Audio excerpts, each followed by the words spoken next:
jarang ada orang yang mau nunjukin sisi realness-nya mereka ke sosmed ya, karena mereka takut dijudge dan lain-lain. Jadi kayak sebenarnya keduanya itu sama-sama insecure gitu loh. Yang satu insecure, yang nonton insecure karena merasa dirinya nggak sebagus yang di itu. Selebgramnya sendiri juga insecure, mungkin karena takut ketahuan nih kalau misalnya gue tuh nggak setampil sekece itu di sosmed.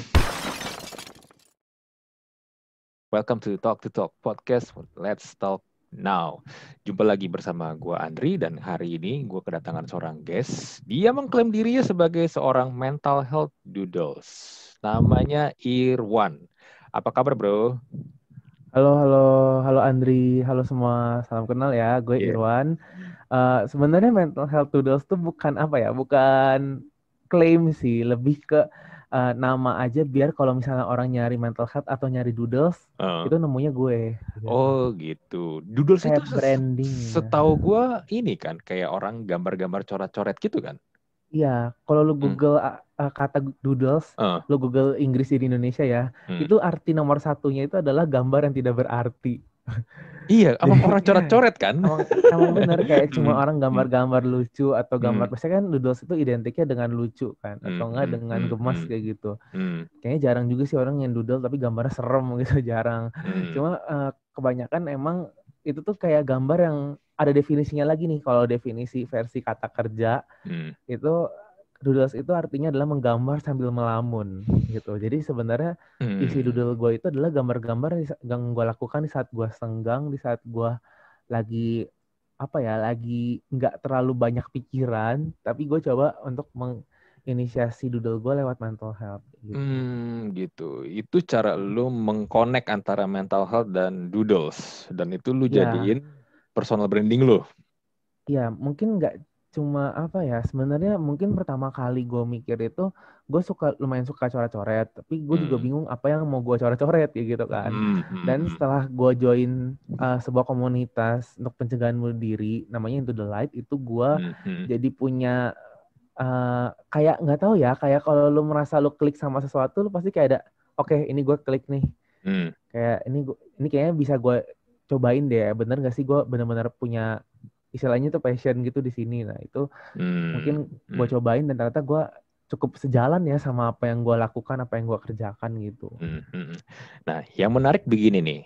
Dia ini, Irwan ini adalah adik kelasnya Renhat yang dulu juga salah satu membernya inilah yang pernah ngisi Talk to Talk podcast juga. Tapi kan dia udah cabut kan. Sekarang dia bisnis kopi, si Renhat itu.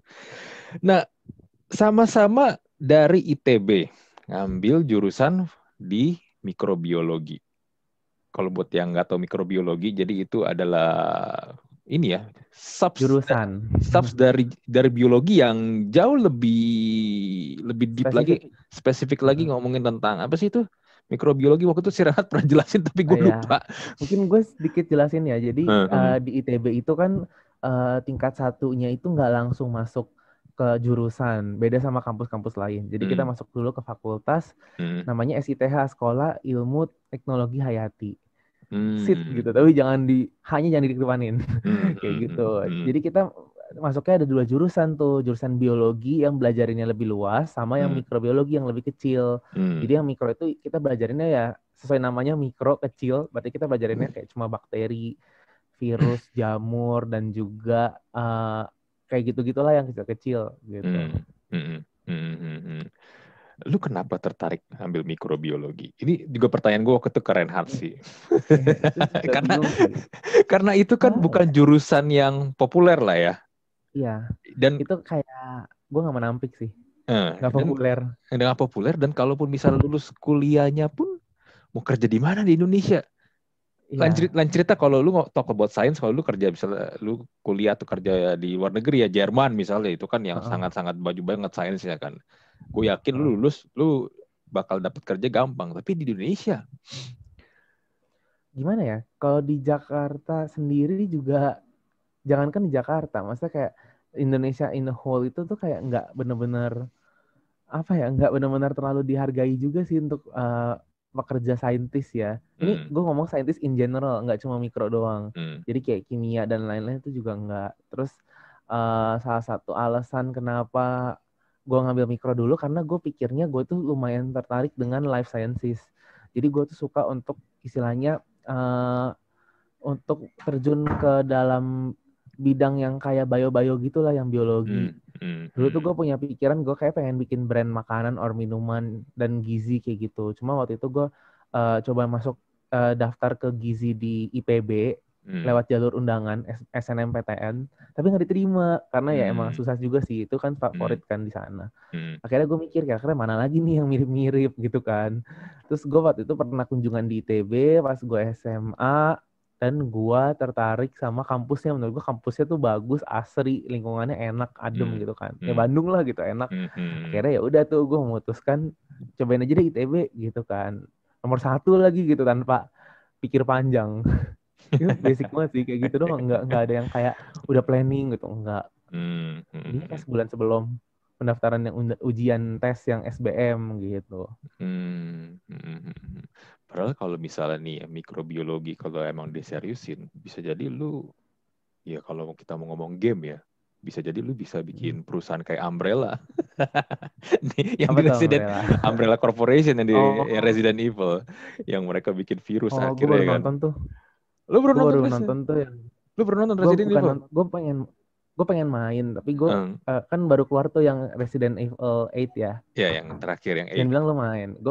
Gue baru nonton itu kan. Terus gue karena nggak bisa, laptop gue nggak kuat buat main Steam gitu-gitu, berat.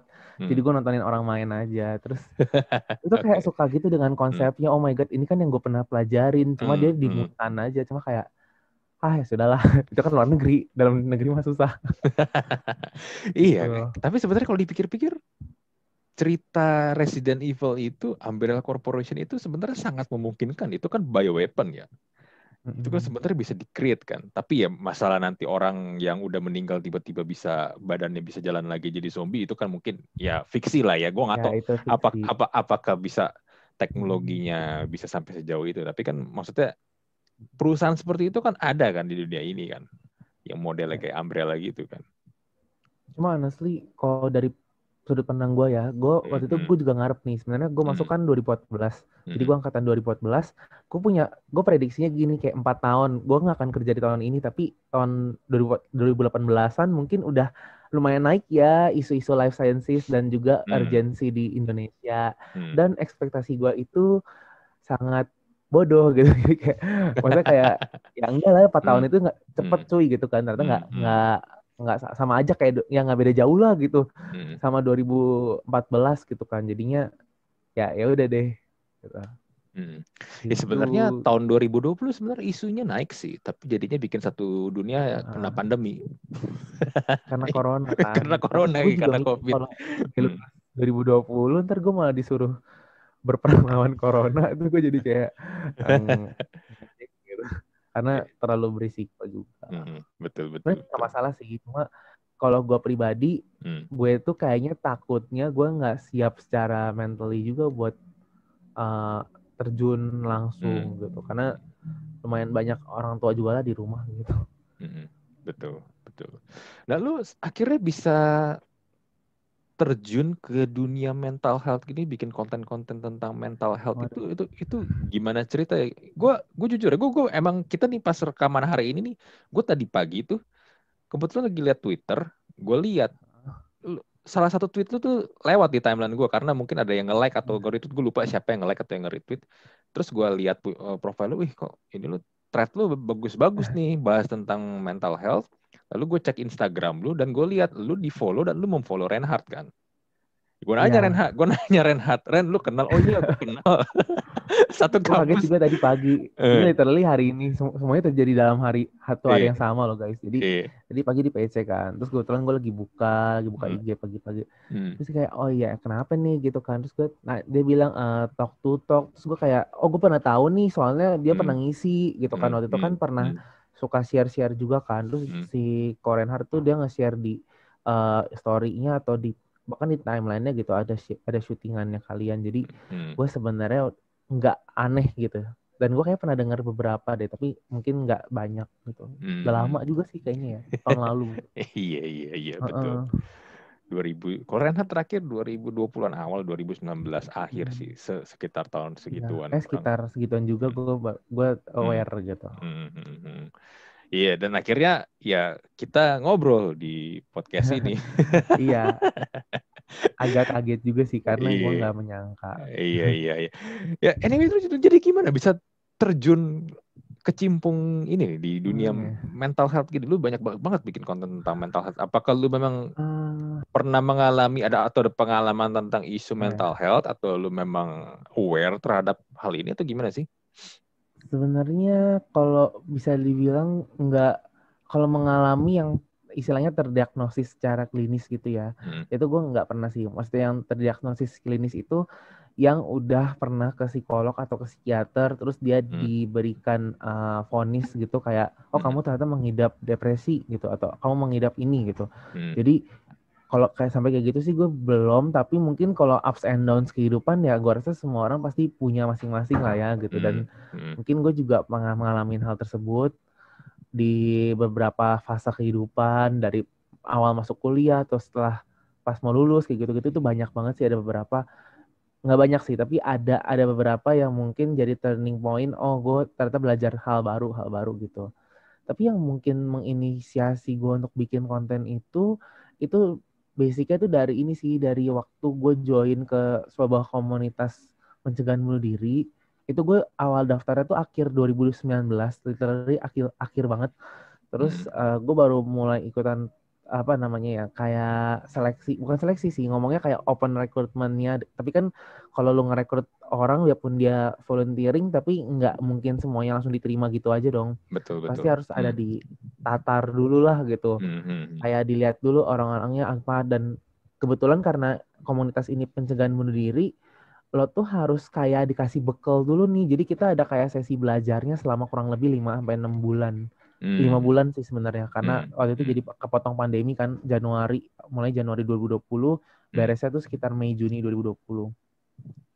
Dari situ gue jadi punya pikiran, setelah gue mengalami penataran itu, terus gue jadi terpapar dengan, oh ternyata banyak loh orang-orang di sini yang bukan di sini aja sih, di seluruh dunia gitu, yang ternyata nggak se-aware itu dengan kondisi mental health, padahal sebenarnya hal itu tuh ada.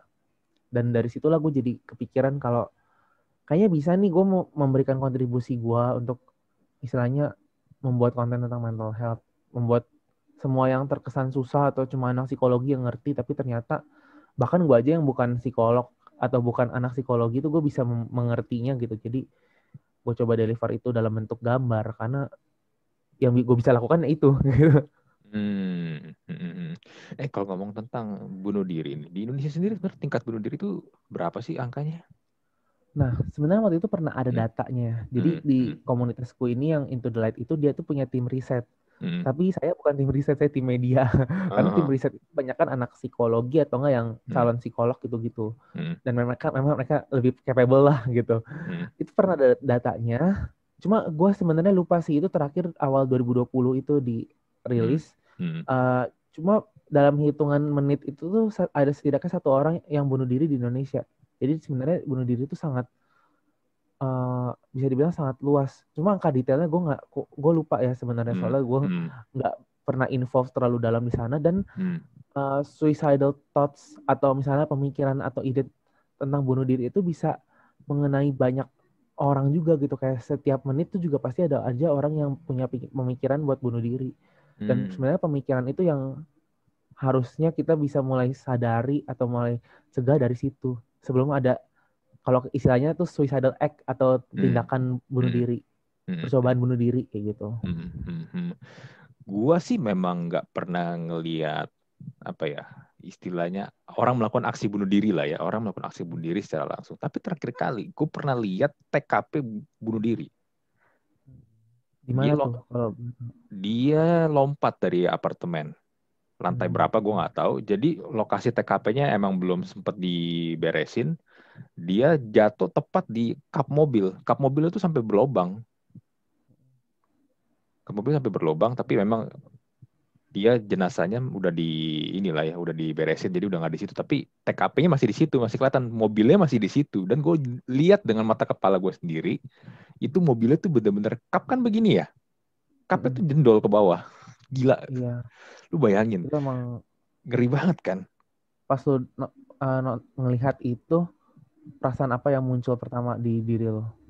Takut atau ngeri?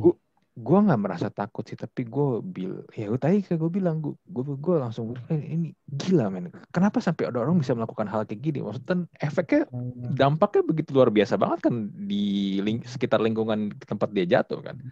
Dan gue yakin kalau misalnya masih ada mayatnya atau jenazahnya, itu pasti udah berceceran kemana-mana itu. Iya. Cuma sebenarnya kejadian seperti itu tuh yang bikin bahaya. Sebenarnya kan kita nggak tahu ya orang itu sudah melewati apa aja sampai dia bisa melakukan tindakan itu. Bahkan motifnya kita nggak tahu, terus apanya kita nggak tahu. Cuma kadang-kadang tuh suka ada dampak yang ke lingkungannya. Ini mungkin gue lebih ngomongin ke dampaknya dibandingkan ke si orang yang bunuh diri itu. Itu bisa men-trigger mungkin orang-orang yang udah punya thoughts atau pemikiran bunuh diri tadi. Jadi kayak, oh dia aja bunuh diri, kenapa gue enggak? Bisa kayak gitu. Tapi itu tuh bisa loh. Kayak mungkin lu pas nonton itu ngeliatnya kayak, ih gila gitu, kan bisa ada kayak gitu. Itu mungkin kebanyakan orang atau sebagian besar orang mungkin berpikiran seperti itu. Tapi sebenarnya ada juga orang-orang yang mungkin punya pemikiran untuk melakukan hal itu, tapi dia ragu karena dia melihat itu jadinya tertrigger. Atau itu kan dari yang melihat kejadian ya. Tapi kadang-kadang orang-orang tuh bisa ngelihat itu karena apa? Karena pemberitaan di masyarakat juga nggak tepat gitu. Kayak beberapa yang nggak tepat itu contohnya, mungkin gue kasih contoh 1 atau 2 ya yang gue ingat. Jadi ada beberapa pemberitaan yang suka ngomongin soal kayak misalnya si A berhasil bunuh diri. Jadi dari kata berhasil aja itu tuh mengasosiasikan bahwa bunuh diri itu adalah sebuah keberhasilan gitu loh. Jadi kayak beberapa koran tuh suka ada yang, atau media online juga suka ada yang ngomong gitu, dan itu tuh sebenarnya ya itu nggak appropriate loh. Bahkan bunuh diri itu bukan hal yang bisa lo anggap sebagai pencapaian gitu, bukan achievement itu gitu kan. Betul. Apalagi ya kayak banyak juga yang kayak motifnya gitu loh, kayak mereka tuh menyebutkan misalnya kayak diputusin apa dia bunuh diri, dan itu kan jadi dia nyebutin suatu penyebab yang dimana orang-orang yang mungkin dalam kondisi yang sama itu tuh jadi mengasosiasikan kalau lu kayak gini lu boleh bunuh diri gitu. Jadi kayak kadang-kadang nggak relevan aja sih. Maksudnya kayak secara logika itu salah sebenarnya, bukan hal yang dibenarkan gitu. Tapi pemberitaan membuatnya jadi terlihat seperti itu. Lu perhatiin nggak sih kalau kita ngomong tentang berita ya, berita itu makin kesini makin, ya kita dulu bilang bahasanya tuh makin vulgar dan nggak ada filternya. Ya, dan ngalor ngidul gitu loh. Dan hal yang baik yang buruk itu juga dipublikasiin gitu loh. Kayak kemarin ada ya, tapi kalau gue ngomong kayak di sini safe gak sih kalau ngomong kayak Palestina sama Israel gitu? Kemarin gue udah sempat ngeliat satu sih, tapi ini gue bukannya ngomongin soal berpihakan atau gimana, cuma ada satu berita tuh tentang cewek artis gitu di Palestina. Terus beritanya tuh ngomong gini, misalnya artis namanya siapa gue lupa, itu baru saja tertembak oleh Israel. Ini 10 foto cantiknya. Terus gue kayak, kenapa jadi ngebahas foto cantiknya gitu di saat orang itu lagi berkabung. Itu gue lihat sensitif beritanya. kan. Dan gue lupa di berita mana, dan kayaknya nggak mungkin gue sebut juga, tapi dia tuh ngomongnya seolah-olah foto si ceweknya setelah tertembak gitu. Gue kayak, what gitu, kenapa sih harus kayak gitu? Itu yang gue lihat sih. Itu satu tuh, belum yang lain yang gue nggak lihat gitu kan. Banyak banget. Lu tau nggak kenapa media bisa begitu? Ini gue pernah sempat juga ngobrol sama ini wartawan yang senior ya. It happens because they just looking for traffic. Ya, satu berita kadang-kadang bisa dikemas dengan sedikit beberapa paragraf atau kalimat yang berbeda, tapi dipecah jadi 10. Tapi inti beritanya kalau lu baca sama sebenarnya. Dan clickbait dan kata-kata yang memancing orang untuk bereaksi dan membaca atau ngeliat kontennya itu ya memang sekarang mau nggak mau harus dilakukan. Gue pun bikin podcast, gue judul pun juga sama thumbnail itu pun mau nggak mau gue harus bikin clickbait, to be honest sih. Kalau gue juga bikin, kok. Lu kalau bikin gini, walaupun gini ya, bedanya adalah gue tetap berusaha menanamkan konten gue memang ada value yang bisa orang ketika dengar atau tonton, ada value-nya lah buat orang yang dengerin lah ya. Tapi kan kalau media-media yang cetak online itu kadang-kadang ya apa sih ini? Selalu baca ya kan, sering kan lu merasa begitu kan, nih Iya. apa sih yang mau lu bahas, apa sih yang mau lu angkat? Mm-mm. Unsur Banyak. dari why dan how-nya itu benar-benar udah hilang. Mm-mm. Kalau kita ngomong tentang jurnalistik ya, why dan how itu kan harus kuat ketika lu membuat suatu tulisan atau membuat suatu karya jurnalistik kan. Itunya udah nggak ada. Yang penting pokoknya orang datang ngeklik lihat. Ya, hanya Kejarannya kegedean sih menurut gua. Seorang jurnalis tuh kayak dikejar, misalnya kayak sehari hmm, bisa nulis berapa hmm, naskah. Terus kalau ada berita apa langsung bikin ya biar hmm, highlightnya nggak ketinggalan hmm, apa sih gosip kayak gitu. Itu padahal sebenarnya kayak ya iya sih, cuma maksudnya kayak ya lu lihat juga bobotnya. Kan lu harus riset juga. Terus kayak pantas nggak atau ada manfaatnya nggak dari berita itu. Even hmm. lu clickbait, even lu apa ya gitu. Kadang kan orang, ya gue tahu sih banyak orang di Indonesia yang sangat kepo gitu dengan foto wanita cantik, tapi kayak is it appropriate gitu orangnya lagi dying somewhere terus lu ituin, itu kan kayak Hmm, kurang hmm. manusiawi aja gitu. Iya, tapi industri sekarang begitu, bro. Iya. Industri sekarang Makanya. sekarang begitu. Mereka mau nyari duit harus begitu. Kalau enggak, mati. Medianya mati. Mm-mm. Nggak bisa. Terutama di Indonesia Iya, lu mau idealis banget. susah, nggak dapat duit ntar. Mm. Ya, makanya kalau baca berita kadang-kadang gue suka males sih. Sekarang kalau di media-media online gitu, even yang nama-nama gede yang terpercaya pun juga akhirnya Mm-mm. ikut-ikutan. Mereka butuh traffic gitu. Hmm, hmm, hmm. Nah, kalau kita ngomong tentang media ya, yang kalau kita mau connect dengan isu mental health ya, kayak tadi lu bilang, kalau memang akhirnya banyak orang merasa kena isu mental health, merasa dirinya mungkin juga tidak punya self image yang bagus atau apapun itu yang mereka sedang alami ya, gue pun nggak heran gitu loh. Apalagi kita ngomong tentang sosial media juga ya, Instagram misalnya, tempat orang ramai-ramai pamer kan, Iya. tempat orang-orang ramai-ramai pamer. Banyak orang merasa semua yang dilihat di Instagram itu kelihatannya indah, bagus, Betul. cantik, keren. Iya, itu kan di konsep. Mm-mm. Itu kan Dan itu kan di itu konsep. nggak daily life gitu loh. Mm-mm. Kayak cewek misalnya bikin postingan I woke up like this. Gue yakin itu I woke up like this gak mungkin dia bener-bener baru bangun tidur mukanya kayak begitu. Pasti udah di touch up gimana segala macem, ambil angle-nya sebagus up, yang sebagus gimana, Iya. udah di tag berapa kali, itu nggak mungkin dalam sekali tag begitu. Tapi buat cewek-cewek lain yang mungkin punya self esteemnya rendah, ketika melihat postingan kayak gitu, ih, ini cewek cakep banget ya, terus bandingin sama dirinya sendiri. Kok gue nggak kayak gitu ya? Kok gue nggak bisa kayak begitu ya? Banyak Iya, sih fenomena iya kayak kan? gitu. Dan Iya kan? iya, dan nggak semua orang tuh aware kalau misalnya apa yang ada di sosmed tuh sebenarnya nggak literally real gitu loh. Kayak jarang ada orang yang mau nunjukin sisi realness-nya mereka Hmm, ke sosmed ya, karena mereka takut aja, takut dijudge dan lain-lain. Jadi kayak sebenarnya keduanya tuh sama-sama insecure gitu loh. Yang satu hmm, insecure, yang nonton insecure karena merasa dirinya nggak sebagus yang di itu, hmm, yang dia mereka lihat. Apalagi kalau misalnya kayak selebgram gitu, hmm. selebgramnya sendiri juga insecure mungkin karena takut ketahuan nih kalau misalnya gue tuh nggak setampil sekece itu di sosmed. Walaupun sekarang udah banyak sih yang Hmm, kayak, udah hmm, banyak juga sih yang kayak nih real life gue loh gitu, tapi gue yakin hmm, itu pasti hmm, juga yang udah hmm. dipilih gitu loh.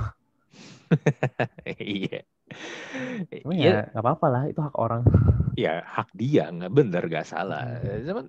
Cuman ya itu, bro. Kalau mau balik lagi tentang mental health, ini gue bilang salah satu pemicu terbesar sih sekarang ini ya. Orang menjadi merasa punya isu dengan mental health sih. That's why banyak yang bilang sosmed itu kan sebenarnya toxic, dan menurut gue benar-benar juga sih. Tapi buat beberapa orang kan mungkin sosmed itu jadi ladang penghasilan mereka kan. Jadi kayak Hmm, ya balik lagi, yang paling bisa dia kendaliin atau yang paling bisa diatur ya masing-masing orang tuh harus punya perspektif yang cocok dengan mereka biar sosmed itu bisa diambil yang positifnya aja kebanyakan gitu. hmm, ya mungkin buat kita bisa berpikir kayak begitu. Tapi di luar Mm-mm. sana, who knows? Susah. Dan ya gitu deh, karena terlalu Hmm, masif kan, terlalu nggak bisa di track juga gitu loh. hmm. Kayak nggak bisa di-track siapa yang melihat apa, siapa yang lihat apa, itu nggak bisa di-track. Lu sendiri pernah nggak ngerasa, waduh gue kok minder ya ngelihat postingan si A, si B gitu. Si A Pernah sih, maksudnya kayak punya mobil bagus kan, apalagi kemarin sempat rame apa tuh. ya? Usia 25 tahun penghasilan 100 juta. Iya, Ya 100 juta. walaupun ya itu postingan sebenarnya dipotong kan. Iya, parah tuh itu emang pas gue liat kayak gini. Tapi apa ya? Gue tuh sebenarnya udah tahu sih ini pasti clickbait juga gitu loh. Karena kan udah lumayan berkecimpung ya di bidang bikin konten. Jadi gue tuh udah tahu ini clickbait, ini fake gitu kayak gitu. Gue udah mulai tahu. Cuma masih banyak aja tuh netizen yang tertrigger untuk ya nggak apa-apa sih, bagus buat yang bikin juga jadi engagementnya naik. Cuma at some point kayak ketika orang misalnya udah tahu kalau itu potongan gitu kan, karena kan ada yang spill juga di Twitter ataupun di Instagram juga. Cuma masih ada aja gitu yang ketrigger dengan hal tersebut gitu. Kayak gue nggak tahu ya, entah yang udah mencapai 100 juta tertrigger atau mungkin yang nggak mencapai lebih tertrigger lagi, tapi kayak mereka tuh nggak bisa look deep down gitu loh. Which is itu sebenarnya yang pengen gue selalu tunjukkan di konten-konten gue gitu loh. Kayak kalau misalnya lo ngeliat sesuatu, lo tuh harus lihat deep down lagi. Itu tulisan itu fungsinya buat apa sih? Apa sih maksud dari si penulisnya, si pembuatnya itu? Apakah memang benar itu maksud dia adalah sesuai dengan kalimat itu? Atau dia punya keinginan atau makna tersirat lainnya gitu kan? Dan yang kalau kita yang udah mungkin kesimpungan di bikin-bikin konten gitu, kita udah tahu, oh ini clickbait. Ini tuh call to action, ini tuh promosi gitu kan. Jadi kayak buat kita itu bisa ke-sense dengan baik. Cuma mungkin buat netizen yang lain yang istilahnya penikmat konten aja, atau mungkin orang awam yang lain yang nggak terlalu sering sosmedan, ketika ngeliat itu mereka pasti kayak, iya apaan sih nih orang gitu, ngatur-ngatur standar kayak gitu kan. Jadi ya sebenarnya perlu ada awareness masing-masing juga sih. Ya misalnya kalau lu kepicu sama konten orang lain, ya lu mau ngapain? Lu mau ngeblok tuh konten gitu, lu mau boycott gitu kan, atau lu mau ngomong-ngomong sama yang emang udah, apalagi yang flexing kan, ada juga tuh yang flexing misalnya kan kayak, oh gue mau ini dari umur 20 kayak gitu misalnya, ada tuh teman gue, tapi kayak lu mau ngapain? Lu mau ngerampok harta dia kan nggak bisa kan. Yang lu bisa ya just mind yourself gitu. Itu paling benar sih. Dan lu nggak merasa insecure dengan postingan-postingan yang kadang muncul seperti itu? Kadang justru gue malah lebih insecure sama postingan yang enggak nunjukin dia sombong beneran. Ada. Misalnya tuh? Kayak apa ya? Misalnya kayak kalau misalnya orang tuh kayak ngefoto terus dia kayak thank God for apa. Nah itu kadang-kadang itu bisa men-trigger gue. Karena apa? Karena gue tuh nggak bisa ngeliat the real-nya gitu loh. Karena dia menunjukkan yang emang mungkin itu beneran atau mungkin oh iya gitu. Tapi ini sebenarnya sifat yang kurang bagus ya teman-teman ya. Jadi mungkin kalau kalian nggak punya ya bagus gitu. Tapi kalau gue kadang suka lebih tertrigger sama hal yang nggak secara langsung nyombong gitu. Jadi kalau misalnya ada, misalnya gini ya, karena di dunia perkontenan itu kan juga lumayan lumayan sadis ya menurut gue, kayak senggol-senggol bacoknya apa itu lumayan. Jadi ya mungkin lo juga tahu lah sedikit-sedikit banyak gitu. Karena kita kan kurang lebih sama ya, cuma beda tempat aja gitu. Cuma kalau misalnya di IG itu gue juga punya pengalaman nih. Mungkin buat yang pada mau nyoba-nyoba bikin konten juga boleh. Jadi ya istilahnya, tahu istilah pansos gak, kayak panjat sosial gitu. Tahu, social climbing. Jadi kayak istilahnya iya social climbing, kayak misalnya itu ada yang mungkin rencananya kayak, gue tahu nih sebenarnya dia tuh pengen ngajak gue tuh karena dia pengen pansos, tapi dia nggak ngomong. Tapi gue juga bingung gimana caranya gue ngecegatin gitu kan. Tapi di satu sisi gue juga mikir kalau misalnya gue kayak gini ke orang lain, gue pansos gak ya kayak gitu. Jadi kayak ada insecurity di situ sih. Dan itu semua penyebabnya angka, dan makanya gue kadang suka kayak fuck angka gitu loh, kayak gitu, kayak nggak usah terlalu diliatin gitu. Menurut lu pansos salah gak sih? Pansos itu nggak salah, cuma lo harus tahu apa yang lo bisa give back sama yang enggak. Kadang tuh yang salah itu adalah ketika lo pansos sama orang tapi lo nggak bisa give back ke orang itu. Itu doang sih. Maksudnya give back-nya dalam bentuk apa? Ya lo nggak mungkin bisa give back dengan engagement atau gimana, atau kalau misalnya itu nggak berarti harus kasih cuan atau gimana ya. Tapi at least lo kayak bisa bertukar pikiran, jadi temannya dia terus jenisnya. Tapi ya lo lakuin itu ya real gitu loh. Karena tuh gue tahu nih kayak ya gitu kan, kalau misalnya gue nggak ini juga dia nggak bakal ini karena dia bukan kayak ngajak ngobrol gitu. Jadi kadang-kadang ya agak sensi aja sih gue, kayak nggak tahu ya, ini sisi kegalauan sebagai content creator. Tapi at some point gue balik lagi sih kayak jangan terganggu dengan tujuan orang lain, karena tujuan orang lain kan ada yang mungkin konten buat cuan atau konten buat jadi apa gitu kan. Kalau gue konten tuh sebenarnya tujuan utama gue bukan cuan at the first time gitu ya. Tapi ketika mungkin udah mulai ada yang datang kayak gitu kan, jadi kayak gue nggak boleh goyah. Menurut gue itu bonus. Kalau misalnya gue tujuan awal gue kan gue memang pengen sebagai katarsis gue, sebagai cara gue coping up with myself, dan juga siapa tahu bisa guna tuh gambar-gambar lucu gue tentang mental health ke orang-orang gitu kan, makanya gue share gitu. Itu tujuan gue yang nomor satu. Dan kadang-kadang itu suka geser gitu loh, gara-gara apa ya, gara-gara mulai ada yang kayak potensi, dan kadang-kadang gue mikir, wah ini kayak bisa dicuanin nih, atau enggak, wah ini orang cuma mansos doang sama gue nih gitu kayak. Itu sedikit banyak yang sisi negatifnya dari semakin, kan ada kata orang tuh semakin tinggi pohon semakin anginnya makin kenceng kan. Terus kayak oke, anginnya kenceng nih, harus pakai jaket. Gitu.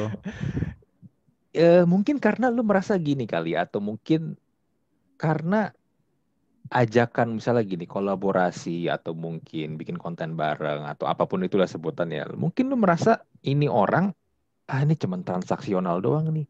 Dia mau cuman karena memang biar ada naikin engagement di konten gue, di konten dia doang aja nih. Gue cuman dimanfaatin doang nih. Jujur gue pun kalau untuk pansus mungkin pun gue mungkin tanpa gue sadari atau mungkin gue sadarin pun memang gue juga melakukan pansus misalnya ke orang-orang yang mungkin secara ini ya, secara massa atau secara follower mungkin lebih banyak. Tapi ada hal yang mungkin membedakan supaya nggak itu sifatnya atau seperti transaksional sih. Gue tetap keep in touch sama mereka. Ya kayak tadi lu bilang, jadi teman. Setelah itu jadi teman. Biarpun mungkin gue nggak bisa ini ya kasih mereka timbal balik, atau mungkin mereka sesama content creator, mereka juga, gue pernah juga beberapa kali ya sesama podcaster juga kan. Oh, lu isi dong di podcast gue juga, kita ngobrol. Ya udah, gue mau ayo aja. It's okay, nggak masalah. Karena kan ya sesama content creator tahu lah sama-sama susahnya gimana membangun konten kan. Tapi kalau misalnya itu nggak bisa gimana? Ya jadi teman sih. Kalau misalnya ya mereka mau butuh pertolongan apa atau apa, ya kalau bisa gue bantu, why not?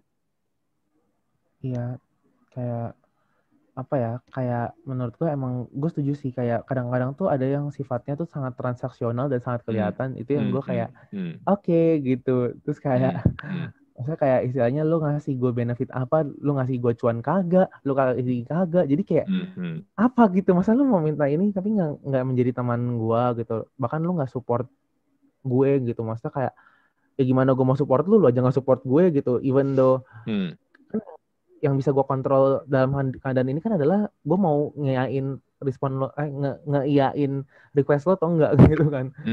Betul. Jadi kayak gue juga ngeliat sih, kayaknya gue suka nih sama si A gitu, makanya gue mau. Contohnya sama Talk to Talk, gue kan pernah lihat, jadi gue kayak gue mau gitu, karena gue tahu. Tapi kalau misalnya sama ini gue kayak enggak deh gitu, sorry gitu. Beberapa mungkin ya. Iya. Ada sih yang gue tolak, gue honestly nggak enak, cuma kayak ya udahlah gitu. Kan gue juga punya kapasitas, nggak bisa semuanya gue iyain. Betul. Nggak salah. Bener nih. Nggak salah sebenarnya kalau misalnya lu merasa memang nggak nyaman untuk tampil di konten si A atau si B ya. Beberapa kali gue nggak ada yang gue nggak jadi. Beda visi sih, beda visi misi. Iya. Tapi gue setuju tadi kata lu bilang harus ada value-nya dulu. Jangan dari awal udah mikirin mau dapat duitnya mulu. Karena ya itu tadi bro, balik lagi. Ketika lu mau ngajak orang buat collab, itu transaksionalnya itu pasti kelihatan banget. Iya. Iya kan? Nggak bisa dibohongin lah itulah.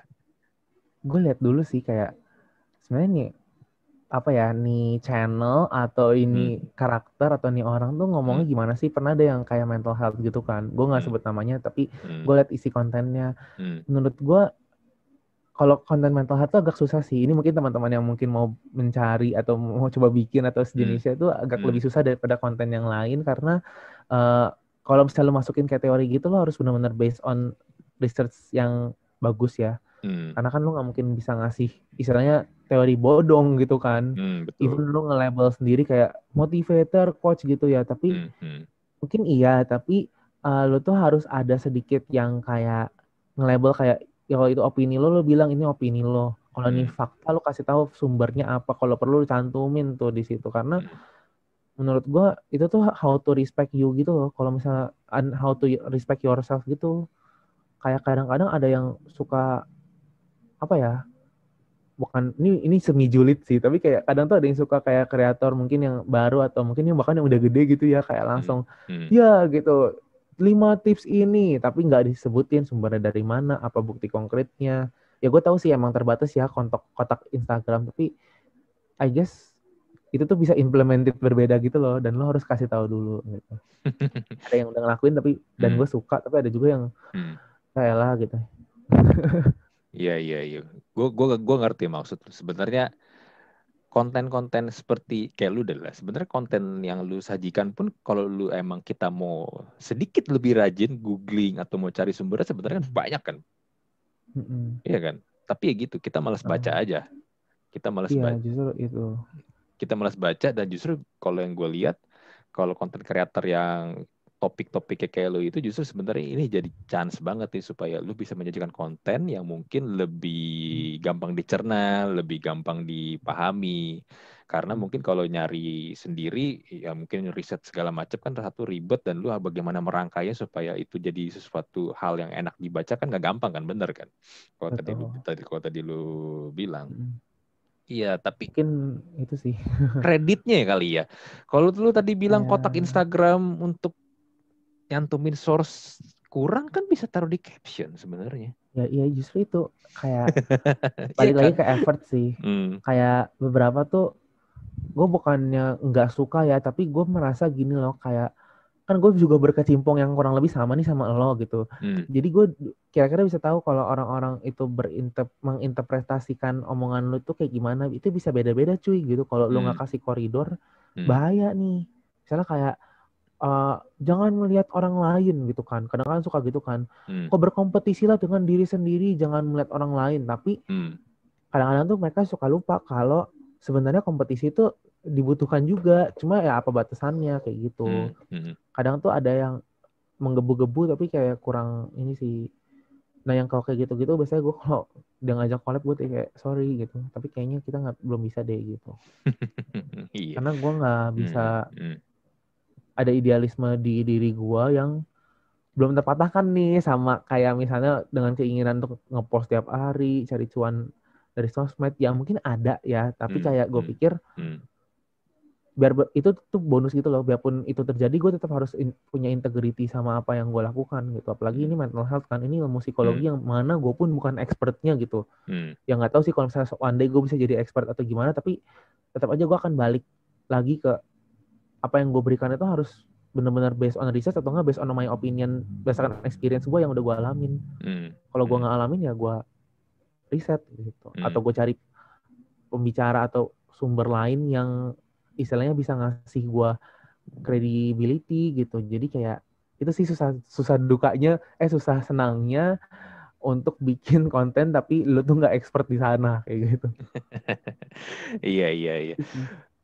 Gue juga ngalamin hal kurang lebih mirip sih kayak lu nih. Karena gini, gue sebenarnya banyak banget hal yang pengen gue bahas kan, pengen gue ajak ngobrol kan.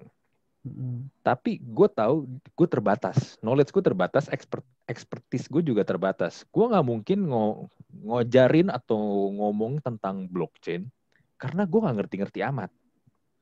Nah, mau baca buku pun juga, andaikan gue ngomong pun gue juga nggak kredibel gitu untuk ngomong tentang blockchain. So akhirnya gini, di podcast ini, di Talk to Talk podcast ini, awalnya kan kita bertiga ya, ada Renhat, ada satu lagi Brian kan. Akhirnya mereka satu demi satu kan cabut, tinggal gue sendiri. Nah gue berpikir kalau gue ngomong sendiri, gue kesannya kayak ngajarin. Sedangkan gue nggak expert amat nih. Jadi caranya gimana? Gue cari orang yang gue bisa, yang gue yakin dan gue percaya dia memang expert di bidang tersebut. Kayak misalnya ngomong tentang blockchain, ya udah gue nyari temen gue yang memang dia kerja di bidang blockchain. Bener-bener blockchain ya, bukan yang orang ini ya, yang hanya sekedar trading cryptocurrency. Enggak, bener-bener bikin sistem blockchain. gue ajak Atau ngobrol lah. konten creator blockchain. Kalau kayak gitu. Ya mungkin kalau ada gue mungkin akan ajak. Tapi kebetulan waktu itu gue dapetnya emang teman gue ini memang dia bikin sistem di blockchainnya sendiri. Jadi dia ngomongin blockchain pun nggak hanya ngomong tentang cryptocurrency-nya doang. Dan The whole thing kan. the whole thing about blockchain. Sampai akhirnya gue bertanya ke dia kan, apakah blockchain ini bakal menjadi the new internet? Dia bilang bisa jadi akan bisa, tapi kapannya belum tahu. Karena kalau sekarang kita ngomong tentang internet kita ini kan sebenarnya sangat-sangat masih tersentralisasi banget kan. Misalnya lu dengan Google kan semua data kita tuh semua disimpan sama servernya Google. Centralized banget. Sedangkan kalau dengan sistem blockchain itu kan lu nggak bisa tuh monopoli data sendiri itu. Dan dibagi rata kan sih. Iya, harus dibagi rata. Gue juga honestly nggak terlalu ngerti sih. Dibagi rata. Iya, dibagi rata kan. Ya gue ajak ngobrol sama dia. Kayak gitu. Ya kurang lebih gitu sih, memang benar. Karena kalau nggak, orang Indonesia ya bro, kalau gue lihat ya, amat sangat susah memahami sesuatu konteks. Mereka lihat ada konten, tapi mereka tidak atau sulit memahami konteksnya tuh apa. Makanya nggak heran kan, kita gampang banget tuh dipancing dengan isu-isu yang gampang banget bikin orang jadi ke-trigger dan marah-marah. Dan banyak banget hoax dan ujaran kebencian akhirnya bermuncul di mana karena mereka hanya memahami sepotong-sepotong. Ibaratnya mungkin kalau baca buku cuma baca satu lembar doang. Nggak baca satu buku secara keseluruhan. Atau cover doang gitu misalnya. Iya. It happens kan. Dan nah ini nih tadi kan gue juga sempat ini ya ngobrol sama lu tadi sebelum kita mulai recording ya. Gue sampai sekarang jadi bingung loh. Kita kan dikenal sebagai bangsa yang dikenal ramah ya dan sopan ya. Tapi kenapa makin kesini kok kayaknya kita orang-orangnya pada emosian ya. pada gampang marah-marah ya.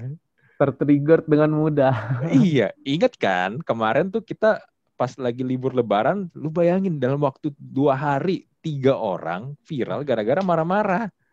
Yang satu marah-marah karena disuruh putar balik, yang satu marah-marah karena kurir, digoblok-goblokin kurirnya. Yang nenek-nenek nggak sih? Iya. Dan satunya lagi yang cewek tuh juga katanya mau ke daerah pantai mana gitu di Anyer ya.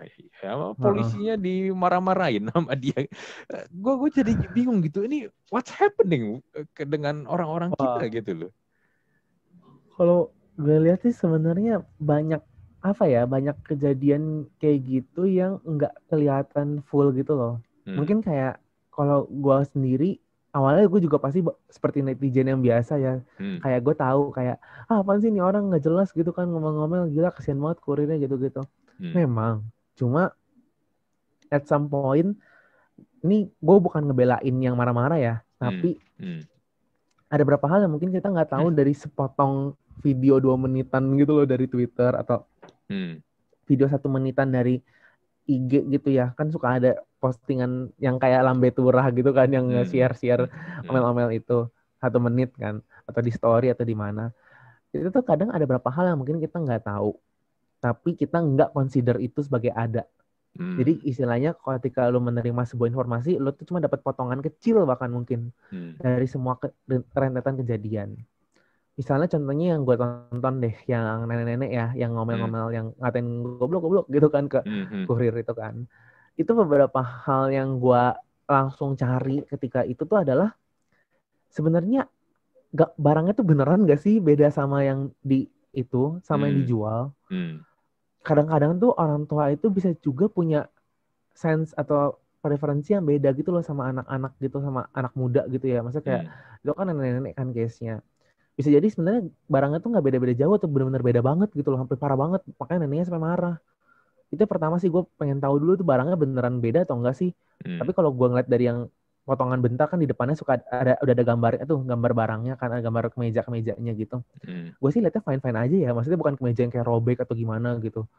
Jadi kayak itu satu yang kita nggak tahu gitu kan. Siapa tahu benar-benar dipesan yang mewah banget atau jatuhnya kunyuk banget kan, ngomel dong gitu. Kalau lo digituin emang lo gak ngomel gitu kan. Cuma salahnya di dia adalah dia ngomelnya ke kurir. Karena nenek itu juga kurang tahu ya. Itu tuh kejadiannya kayak gimana sih gitu kan. Maksudnya kayak maksudnya kayak barangnya gimana kirim itu, dan kalau lu mau protes lu bukan protes ke kurir tapi protes ke seller gitu kan di app gitu kan. Dia kan nggak tahu karena emang udah nenek-nenek. Dia juga bilang kok di video itu kalau nggak salah, dia bilang kayak gue mah goblok nggak ngerti internet gitu. Nah iya, kenapa lu nggak cari tahu dulu gitu kan. Jadi sebenarnya banyak missing piece dari video itu yang orang-orang tuh nggak consider itu dulu. Ini gue bukan belain neneknya ya. Soalnya kalau kesalahan neneknya juga banyak dari segi tutur kata juga udah terlalu kasar untuk istilahnya lu ngomelin orang yang udah bantuin lo buat nganterin barang lo gitu. Dan dia juga missing di bagian teori, bukan teori, apa sih, sistematika belanja online-nya kayak gimana. Cuma ya itu kayak kadang-kadang orang tuh langsung kesulitnya, iya apaan sih nih orang gitu kan, julid ngamuk gitu kan, kayak banyak yang hate comment sampai katanya tuh kalau nggak salah terakhir gue dengar tuh neneknya sampai stres gitu loh karena diviralin di situ dan citranya jelek banget gitu kan. Ya balik lagi aja sih, ini bukannya gerakan anti bullying atau gimana ya, cuma ya coba deh kita lihat lagi gitu secara keseluruhan kejadian. Bisa jadi juga neneknya mungkin paginya lagi keseleo gitu misalnya, atau lagi kurang mood gitu kan, jadinya ketika ada yang hal seperti itu yang sebenarnya bisa dipikirkan pakai pikiran matang-matang, dingin-dingin gitu ya, tapi dia enggak gitu. Dari segi kurirnya sih gue juga nggak tahu ya, mungkin kurirnya sebelum video itu ada ngomong kasar dulu atau gimana. Kan kita kan sebenarnya nggak tahu full kejadiannya kayak gimana. Tapi ya, yang pasti mungkin kurirnya itu ya pasti kalau kita lihat, nggak bisa gue pastiin juga sih, tapi kalau gue dari videonya dia nggak menukar barangnya atau nggak merusak barangnya gitu, atau mungkin nggak tahu menahu juga soal barang yang nggak sesuai atau enggak gitu kan. Jadi intinya sih kayak jangan sampai kita terlalu cepat mengambil kesimpulan dari satu informasi dari internet deh, even itu kelihatannya kayak bener-bener jelas atau enggak gitu. Karena bahkan di konten gue aja beberapa kali gue tuh suka nulis gitu kayak tolong cross check lagi ya gitu, kayak coba lu cari lagi deh gitu, ini cuma inisiasi doang, oh udah yang kayak gini loh, coba lu kalian cari lagi dan kumpulin informasi untuk kalian sendiri dan kalian tarik benang merah untuk kalian sendiri gitu. Jangan, jadi lu nggak boleh kayak 100% jek gitu, nggak bisa sih menurut gue. Itu berlaku buat yang lain juga sih, kayak misalnya mobil yang putar balik gitu kan, lu kan mungkin nggak tahu ya, misalnya kayak apakah dia mungkin sebenarnya udah nyari informasi terus katanya boleh terus ternyata nggak boleh, kan jadi kesel dong orang gitu. Atau mungkin ada perbuatan lain yang nggak kerekam gitu, walaupun emang di video itu bisa gue bilang si ibunya nggak sopan kayak gitu, dan reaksi marahnya juga nggak terjelaskan dengan baik. Cuma penyampaiannya juga mungkin gue nggak tahu sih, kalau menurut lo gimana nih? Mungkin gantian, gue juga pengen tahu. Nah justru sebenarnya gue bingung kenapa reaksinya selalu jadinya marah-marah. Itu karena sebenarnya kan basically gue susah marah sih orangnya, jadi mungkin itu berlakunya mungkin buat gue doang, tapi kayak lu pemarah atau enggak sebaiknya lu harus bisa ngelihat the whole thing sih. Kalau kita mau lihat case by case ya, gue ngomong mungkin tentang yang si nenek itulah yang goblok-goblokin itu kurir ya. Sebenarnya menurut gue kalau sistemnya sendiri itu menurut gue memang udah salah ya kalau menurut gue. Ini kan terjadi karena ada yang namanya sistem COD kan, cash on delivery kan. Gue kemarin pun gue sempat ngepost di Instastory gue. Gue bilang salah satu triggernya ya karena sistem COD ini nih, COD ini cash on delivery ini. Kalau sistem ini nggak ada atau nggak diaktifin, harusnya ini nggak perlu terjadi karena COD sendiri sebenarnya sebuah kemunduran ya kalau menurut gue ya. Dengan kemajuan digital kita, memang benar di daerah-daerah masih banyak orang yang nggak punya akses ke bank. Tapi kalau lu memang hanya memikirkan nyari user sebanyak-banyaknya tanpa adanya edukasi bagaimana cara mau menggunakannya, dan lu tahu sendiri kan orang kita pada malas baca, betul, malas memahami sesuatu konteks dan gampang banget ini kan ke-trigger informasi yang compang-camping gitu. Iya, dan menurut gue sebenarnya COD ini sangat-sangat ini banget, banyak banget kerentanannya gini. Kayak misal kasus itulah. Kalau lu nggak ngerti, taunya pokoknya gue nggak mau bayar, tapi ngomelnya ke si kurir. Sebenarnya kan kalau lu baca lagi secara sistemnya, lu nggak boleh buka barangnya dulu sebelum lu bayar, karena kurir cuma nganter. Tapi Betul. dia udah buka kan, dan dia merasa gue nggak tahu apakah emang barangnya nggak cocok atau mungkin salah atau gimana. Lu ngomelnya ke kurir, udah salah alamat itu sebenarnya. Dan menurut gue mungkin kurirnya juga nggak ngeh kalau harus dibayar dulu gitu loh. Dia pikir nggak bakal terjadi apa-apa. Ah enggak, Ya nggak sih? kalau lu perhatiin kurirnya udah bilang, lu udah buka harusnya Oh ya. lu nggak boleh buka dulu di Oh awal, iya benar. lu nggak boleh Berarti buka. sebenarnya si ibunya emang harusnya udah bayar dulu kan. Nah ini dia, gue yakin ini bukan kejadian yang pertama dan yang terakhir sih kalau ngomong tentang sistem Yang nggak COD. diviralin banyak. Iya, gue yakin yang nggak di-viralin juga banyak. Sistem COD ini bener-bener banyak miss-nya. Belum lagi Iya ada sih. yang kejadiannya misalnya gini, lu nggak beli nih, tiba-tiba barang ada datang dan lu ditagih buat suruh bayar itu barang. Ada kayak gitu. Mm-mm. Sebenarnya COD itu kan ada dua cara juga ya yang gue tahu. Kayak COD itu ada yang kalau misalnya barang bekas nih mungkin ketemu pembeli dan pemilik barang yang lama langsung sama calon pembeli. Itu kan lu boleh ngecek dulu kondisi terus baru lu nentuin karena kan yang punya langsung kan. Tapi kalau kurir kan emang mungkin lu nggak boleh.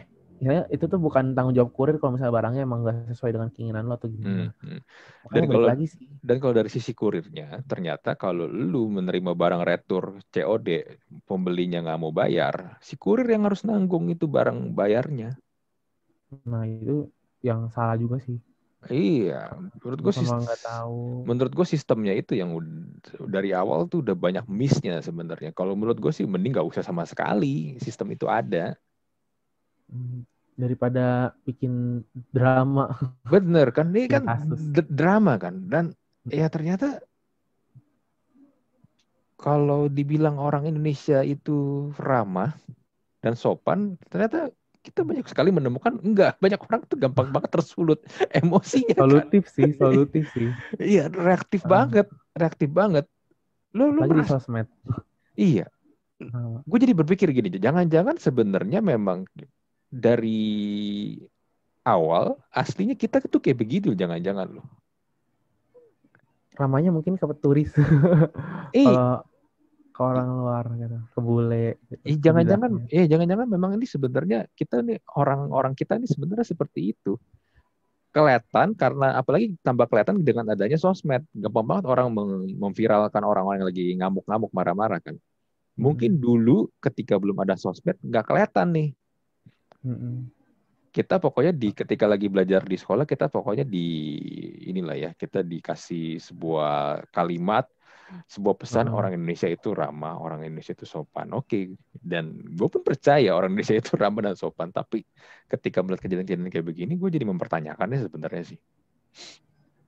Kayak apa ya? Gak tau ya, bisa juga ada banyak, istilahnya banyak karakter yang shifting karena era digitalisasi dan apa sih kalau kata sekarang tuh industri 4.0 gitu kan. Itu banyak yang bisa berubah.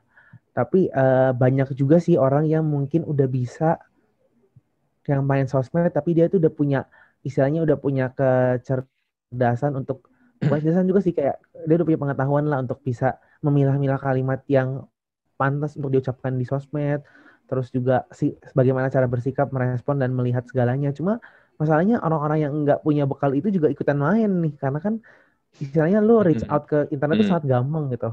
Kan gak ada kayak batasan kayak, oh cuma boleh orang yang udah lulus S1 yang main internet gitu, misalnya gitu. Atau nggak cuma orang yang udah ikutan apa buat bisa tes apa misalnya buat main sosmed itu kan enggak kan, tapi semua orang bisa, semua lapisan bisa.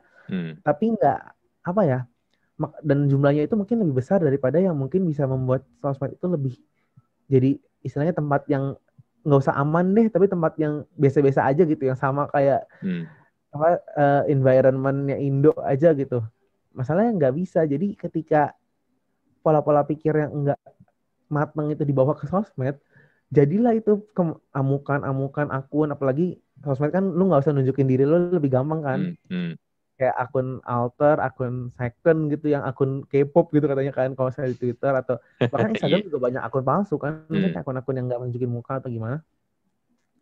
Free untuk ngomongin itu karena ya lu nggak nunjukin siapa lu nggak punya konsekuensi yang lu tanggung untuk hate speech lu, untuk judgmental sentences yang lu keluarkan itu lebih kecil, malah hampir bilang nggak ada gitu, kecuali lu parah banget ya baru sampai lu di buron gitu, lu cari kayak kemarin tuh ada tuh yang istilahnya yang ngaku-ngaku nabi apa, lu tau nggak yang di YouTube? Gue lupa Hmm. namanya. Tapi ada itulah. Itu kan Hmm. cari gitu kan, lu bisa. Tapi kalau misalnya pakai akun anon gitu terus tuh misalnya lu jago, tapi nggak mungkin jago sih kayak kayak bisa nutupin tempat lo nge-tweet di mana, tempat lo posting di mana itu kan. Hmm. Ya lu nggak ketahuan, lu bisa jadi diri lo yang istilahnya ngomong gitu. Dan gue jadi mikir juga nih gara-gara lu nih, jangan-jangan sebenarnya semua manusia itu emang tendensinya seperti itu. Cuma karena kita diajarin etika dan lain-lain, makanya kita jadi lebih oh ya gitu. Iya, bisa jadi sih. Nih, Gitu. lu Oh, gue perhati pernah tahu satu. Oh, kenapa? apa Perhatiin apa? apa lu ngomong apa? Oh, gue ingat satu. Jadi Hmm. ada satu senior gitu di tempat Hmm. gue kerja. Jadi dia tuh Hmm. kasih tahu kayak basically manusia itu adalah sistemnya adalah survivorship. Hmm. Survivorship itu artinya kayak bertahan hidup. Kalau misalnya lo ini bertahan hidup dalam konteks gak cuma makanan doang sekarang, Hmm. Hmm. kedudukan, istilahnya your safety gitu kan. Dan ketika misalnya ada yang tweet gitu kan kayak mengancam gitu kan, kayak misalnya kayak tweet yang 25 tahun 100 juta itu kan mengancam atau menggelitik gitu kan, kayak Iya. jiwa sanubari orang-orang yang mungkin Hmm. tidak yang ingin mencapai itu atau lebih tapi nggak dapet gitu kan. Hmm. Itu kan mengusik ke apa ya, survivabilitas lu gitu loh, kayak secara mental lu tergoyang gitu gara-gara tweet itu, makanya orang jadi liar gitu. Hmm. Atau kalau nggak begini, lu berasa nggak sih tahun 2009 atau 2008 ketika internet belum semasif sekarang, belum semurah sekarang, hal-hal seperti ini nggak kelihatan atau nggak terjadi lo? Menurut gua ada, cuma mungkin nggak se triggernya nggak sebanyak sekarang. Hmm. Itu yang Dan pasti. dan dulu pernah ada yang bilang apa ada baiknya internet dimahalin aja. Jadi gini kan dengan internet makin murah dan makin terjangkau, otomatis gini loh, nggak bisa dipungkiri orang-orang dari grassroots akan banyak yang pakai dong.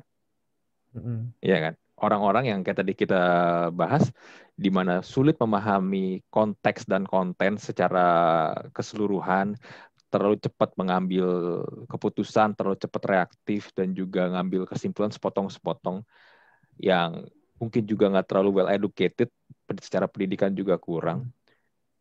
Ini kan akhirnya bisa masuk ke internet karena ya internet murah bro sekarang. Dengan ada handphone Ya, pun orang juga sekarang pakai smartphone bisa ini kan akses internet. Dulu kan nggak, sinyal di mana-mana. iya dulu kan nggak bisa kan. Fleksibilitas. Dulu Iya nggak nggak bisa bisa. kan. At least lu kalau mau akses internet lu harus punya komputer atau laptop. Dan kabelnya juga masih yang colok gitu loh, yang Iya, bukan wifi gitu, nggak iya, gampang. iya, iya, iya. Dan mahal ya kan, hitungannya Tujuh. hitungannya mahal. Dua Ratusan ribu. iya, Eh, 2009 itu gua pakai BlackBerry pun internetnya juga masih belum seenak sekarang ya. BlackBerry ya terbatas lah, nggak terlalu yang paling gimana-gimana. warnet. Dan Iya, iya warnet kalau itu nggak. niat banget kan kalau lu Hmm, hmm, hmm, FB dulu kan, FB Twitter gitu kan, ke warnet gitu repot banget. hmm, hmm. Nah, menurut tuh kalau misalnya internet dibikin mahal nih, kita berandai-andai nih, internet dibikin mahal, Ya, kayak seperti 2009 nih ya. waduh. Do you think kejadian-kejadian seperti ini bakal ini nggak berkurang nggak? Eh, Karena menurut gue orang-orang yang di kelas CD, orang-orang di grassroots ini akhirnya nggak punya akses atau mungkin aksesnya jadi terbatas karena mahal. Mereka jadi nggak berpikir, ngapain gue enggak. mahal-mahal akses internet, susah mending gue buat makan. Wah, sebenarnya kalau untuk pertanyaan ini sih gue merasa gue kurang ini ya, gue Hmm. kurang nggak punya landasan teori atau semacamnya yang bisa Apa? Opini gue lu jawab. aja. Tapi opini gue, Hmm. menurut gue sih mungkin ada pengaruhnya tapi ada juga negatifnya. Negatifnya itu apa? Mungkin Hmm. hal-hal baik yang ada di sosmed atau mungkin sebenarnya di internet gitu ya. Basically jadi nggak punya akses ke yang bawah gitu. Jadi ada istilahnya tuh kayak yang makin kaya, yang kaya makin kaya, miskin makin miskin.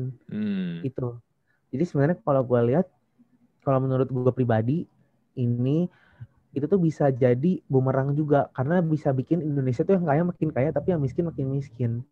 Cuma ya positifnya tadi kalau misalnya apa-apa jadi mungkin bisa ke filternya lewat orang yang mungkin secara ini bukan cuma masalah-masalah finansial doang sih.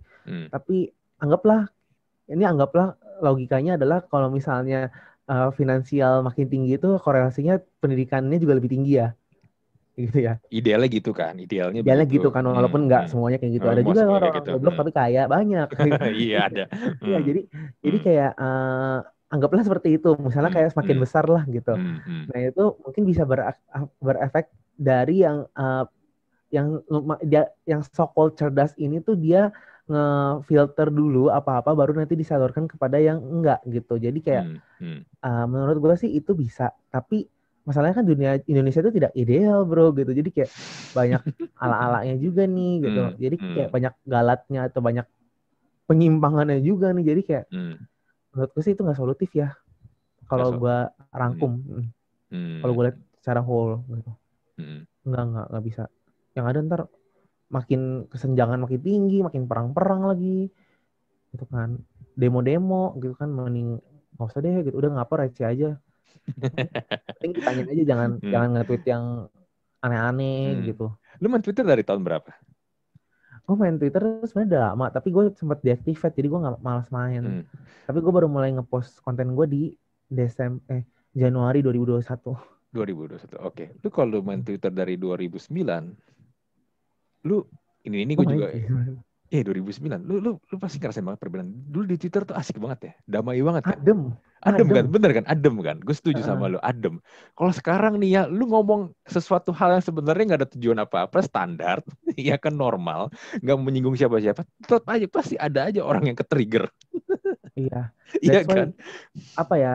Dulu gue juga Twitter waktu zaman itu kan gue Hmm. 2009 tuh kayak SMP. Gue 2011 lah baru main, Hmm. mau masuk SMA. Hmm. Itu tuh gue nge-tweet tuh sampah-sampah banget cuy, kayak Hmm. ngata-ngatain guru. Itu sumpah nggak bohong ya, ini Hmm. masa kecil saya kayak sialan nih ini gitu kan, gitu kayak terus ngegalauin teman atau misalnya ngatain teman gitu kan. Jadi kayak itu tuh tweetnya tweet perang semua tuh. Cuma Hmm. kayak Hmm. Hmm. apa ya? Cuma kayak sekarang tuh berkat gue nggak tahu ya apa yang drives us untuk istilahnya viral atau mungkin ngedrive us untuk ngejatuhin orang gitu ya. Cuma Hmm. gue merasa eh, sosmed itu emang bukan safe space sih, tapi setidaknya lo bikin itu buat diri lo sendiri dan mungkin orang-orang terdekat lo kayak gitu. Itu salah Hmm. satu motivasi yang gue temukan sepanjang gue mulai bikin gambar itu ya. Hmm. Kayak pas gue mulai nggak konsisten, pas gue mulai males, gue pikirnya kayak nggak deh, gue kayaknya mulai melihat nih kalau teman-teman gue mulai tergerak dari yang awalnya bilang apaan lo bikin konten, ngapain sih lo bikin gitu, mau pansos ya Hmm. lo, mau caper ya, mau Hmm. terkenal ya. Gue bilang gini, dalam hati gue mikir gini ya, ada sih tapi nggak banyak, tapi ada yang kayak gitu, banyakan Hmm. yang dukung, tapi kayak ya udah sih gitu, itu urusan gue, lu nggak bayarin gue internet juga kan, lu nggak bikinin gue gambar, mau ngapain lu gitu kan. Iya. Udah, sekarang udah mulai nggak ngeliatin orang lain, Itu ngomong gambar lu yang gambar sendiri ya? gambar sendiri. Oh, yang tadi. Ada sih gue sebenarnya nggak jago sih. Ya tapi lu gambar pakai apa? Ini pakai aplikasi Pakai kah? iPad. Pakai Mm, iPad. Hmm. mm. Dulu gue pakai tablet lain sih, tapi gue mulai mulai nyaman dengan gambar itu ketika mulai merasa oh ini udah bisa Hmm. nih gitu, Hmm. ternyata Hmm. udah banyak manfaatnya, karena kan awal-awal kan masih coba-coba juga ya, Hmm. tahap awal 0 sampai berapa bulan sampai itu mulai merasa oh ternyata banyak yang tergerak, terus apalagi belum lama tuh kayak mulai ada yang menawarkan percuanan gitu kan, jadi gue merasa kayak sebenarnya gue agak suka juga sih kayak kalau Hmm. semuanya dikit-dikit cuan-cuan gitu, karena Hmm. apa ya, kayak takutnya satu yang tujuan awal gue tuh hilang, kedua gue jadi merasa ada beban gitu loh. Ya Hmm. nggak sih, kalau Hmm. merasa nggak sih sesuatu yang dimonetisasi itu jadi ada beban tersendiri, kayak Hmm. Hmm. lo harus memenuhi standar ini, kalau misalnya ada promosi apa atau ada apa, kalau engagementnya rendah ntar gimana yang nggak enak nih, gue tuh ada perasaan kayak gitu, jadi kayak gue Hmm. milih-milih juga sih kadang, makanya bukannya gue sombong ya, tapi kayak bebannya nggak enak cuy gitu, mending gue mau hidup bahagia aja deh bikin kontennya nggak pakai Iya. pikiran gitu kan. Hmm. Atau kalau nggak lu Jadi pilih pilih brand yang mungkin memang cocok dengan personal branding yang lagi lu bangun sih. Menurut betul, gua, dan menurut gua itu yang paling bener sih. Karena gini, kalau ngomong tentang influencer ya, atau endorser di sosial media itu ya, gue suka lihat banyak mereka tuh akhirnya bukan jadi endorser lagi, tapi jualan. Semua disikat sama mereka gitu loh. Semua dihajar dari mungkin makanan, peninggi badan, pembesar payudara, sampai judi bola, poker online pun disikat. iya, Ya karena itu, duitnya ada dan gede, dan itu ya I know, tapi nggak um, bagus sebenarnya buat personal branding lo itu. mematikan lo ke depannya kan. Karena brand nanti misalnya gini, brand yang gede kan pasti juga memilih seorang sosok ya atau figur itu kan pasti juga ngeliat ini cocok gak sama gua. Misalnya gini, let's say deh gue sebut misalnya makanan Pizza Hut, nggak mungkin sebuah brand Pizza Hut akan endorse ke orang yang udah pernah endorse judi online. Iya kan?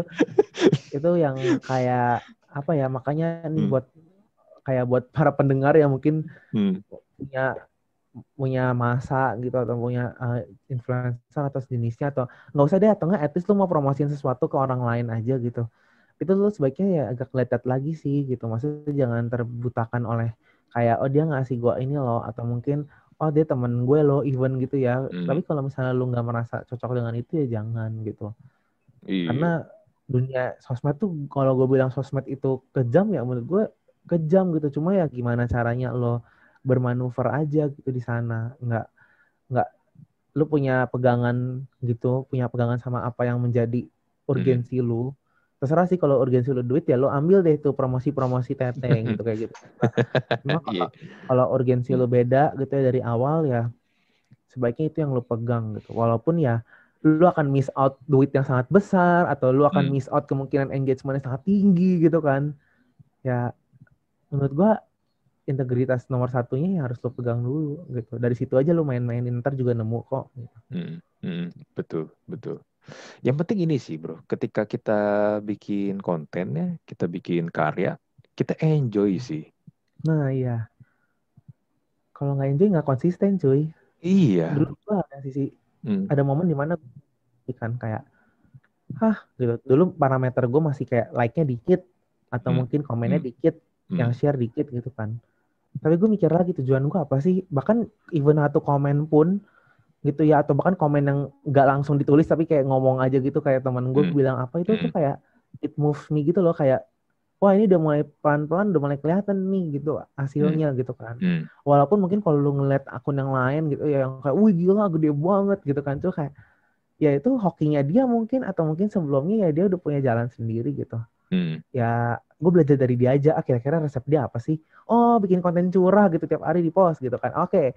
Tapi kayak kadang-kadang juga ada yang kayak gue lihat lagi yang negatifnya apa. Oh ternyata ada konten di mana dia bikin ini dihujat nih. Oh berarti gue jangan bikin konten model kayak gini gitu. Jadi gue kayak belajarin aja sih dari sekeliling gue gitu. Jangan sampai istilahnya iri sih pasti ada ya gitu. Gue sih kalau menampik gue kadang juga iri juga. Wah gila nih orang baru bentaran doang tapi udah banyak banget yang netizennya gitu kan. Cuma kayak at some point bukan berarti bersyukur itu jelek ya, tapi gue juga bersyukur. Tapi at some point gue juga ngelihat bahwa mungkin ada beberapa hal yang emang dia udah lakuin tapi gue belum. Atau mungkin ada beberapa faktor X yang gue nggak tahu tapi dia punya, sehingga dia mungkin kelihatannya bisa lebih sukses di jalan yang gue mauin, misalnya kayak gitu, awareness-nya mungkin lebih tinggi atau sejenisnya.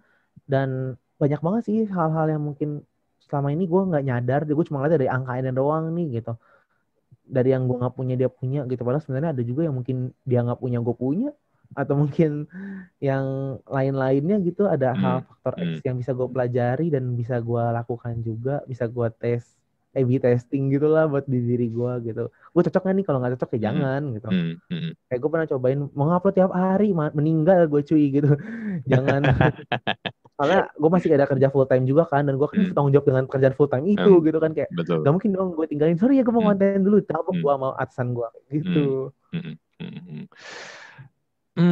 Ini dari obrolan kita ini ada satu yang gue sadarin sih bro. Lu kan sebenarnya secara umur lu aja lebih muda 1 tahun daripada Renhat. Gue sama Renhat aja beda 10 tahun lebih. Ah iya. Gue gak kelihatan loh honestly. Gue udah 38 cuy umur gue. Gue ngeliat lu kayak masih 32 lah. Masa kayak gue melihat lu agak beberapa tahun older dari gue, tapi gue gak menyangka beda 13 tahun. Gue 2 tahun lagi 40. Tapi lu punya pemikiran, lu punya mindset seperti ini dapat dari mana sih bro? Maksudnya untuk umur lu yang masih early 20s lah lu, kalau bisa gue bilang lah ya. Middle 20s lah. Middle 20s lah, iya middle 20s lah. Gimana ya mindset? Sebenarnya gini sih, ini bukan nyombong ya, tapi mindset gue bisa punya mindset satu ini karena satu, gue merasa gue udah cukup melewati tahap survival yang oke. Maksudnya kan mungkin gini ya, gue nggak tahu sih pendengar di sini pada tahu atau enggak, tapi kalau kalian punya waktu mungkin Google teori Maslow deh. Diagram Maslow itu diagram yang menunjukkan 5 tahap 5 tahap survivabilitas orang gitu loh. Lu penuhin apa aja deh gitu. Yang pertama tuh kayak kebutuhan sehari-hari, pangan, sandang, papan gitu ya. Terus lama-lama tuh makin tinggi tuh, misalnya kayak rasa aman, terus apa, gue lupa sih isinya apa. Tapi yang paling atas tuh adalah di self-actualization, di mana gue merasa bersyukur juga sih, karena gue udah dengan punya kerjaan dan lain-lain itu gue bisa melengkapi yang lain, jadi gue bisa nyampe ke titik yang self-aktualisasi itu, aktualisasi diri. Which is itu di mana momen gue bisa membangun mindset gitu. Itu menurut gue mindset tuh kayak terlalu, ya kalau lu buat makan aja masih susah, pasti lu bakal kapan lu mikirin mindset gitu ya kayak gitu kan. Jadi itu hal yang gue bersyukur, tapi gue juga proud of myself gitu loh. Oh ternyata gue bisa nih ngelewatin ini. Ya sebagian besar mungkin karena ada privilege juga gitu. Dan juga mungkin karena dari privilege itu gue kembangin jadi hal yang bisa gue usahain sendiri gitu. Kayak gue punya kerja, mungkin kan kayak kuliah mungkin gue dibayarin, tapi kerja gue setelah itu gue bisa give back lagi dan lain-lain kayak gitu. Itu sih. Jadi ketika misalnya mungkin buat teman-teman yang masih struggling untuk kayak misalnya memenuhi kebutuhan hidupnya atau mungkin ada yang lain-lain, mungkin belum bisa banyak porsi di sana gitu. Tapi ya gue harapin sih setidaknya mulai bisa ada mikirin ke sana sih, walaupun mungkin prioritas orang kan beda-beda ya gitu. Itu yang gue pikirin sih soal itu. Betul. Ya, tapi tetap gue amazed sama lu sih. Nggak banyak gue menemukan orang untuk seorang seumuran lu udah bisa berpikir sampai ke situ gitu loh.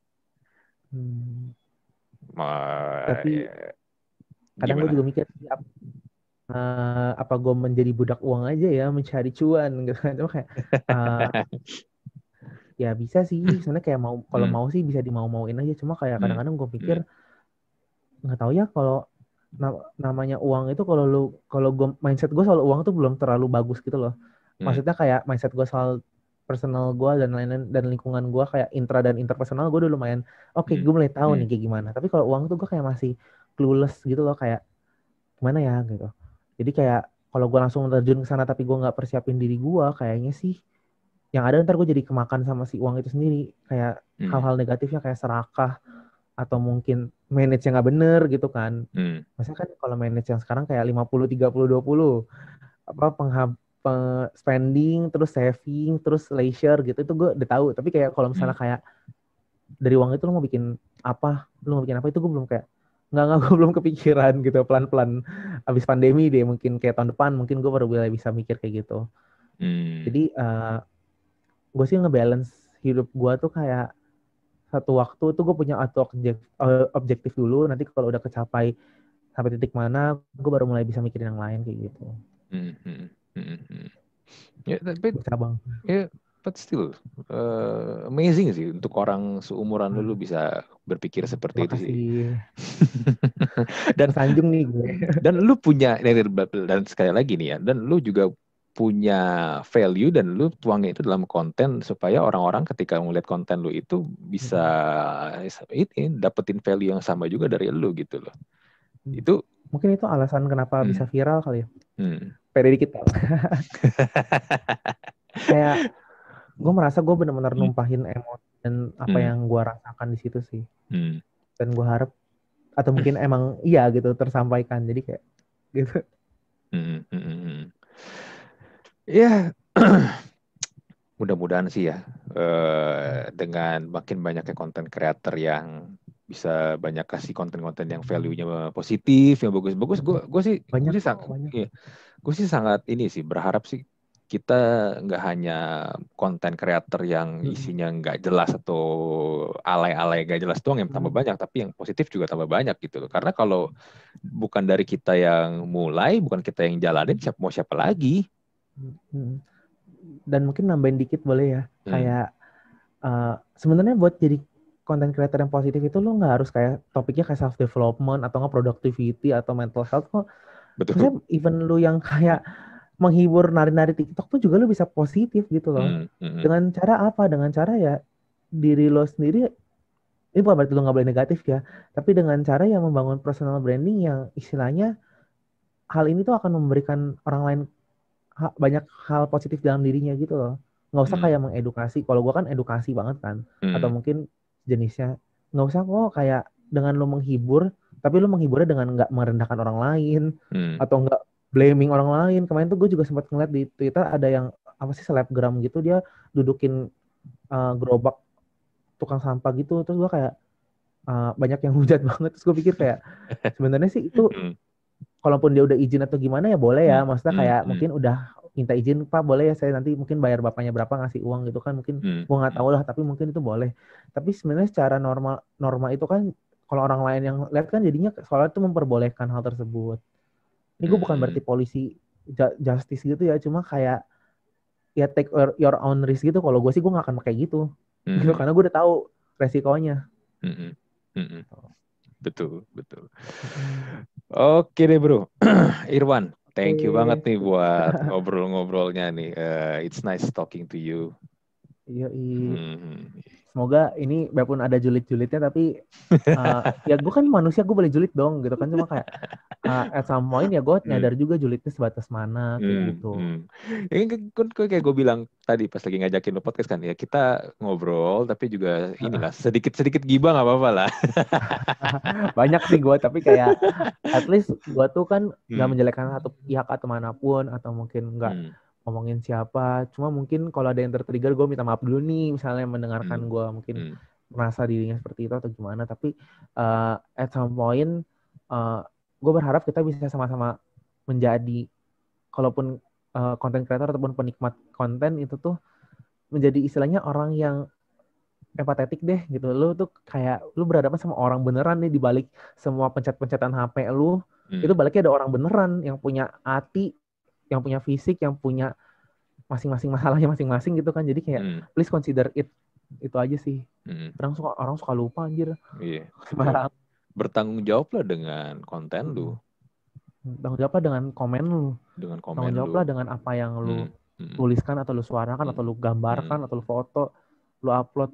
Karena once it go, it never come back gitu loh. Kayak lu gak bisa narik lagi. Betul. Oke deh, sekali lagi thank you Irwan buat sharingnya. Sama-sama.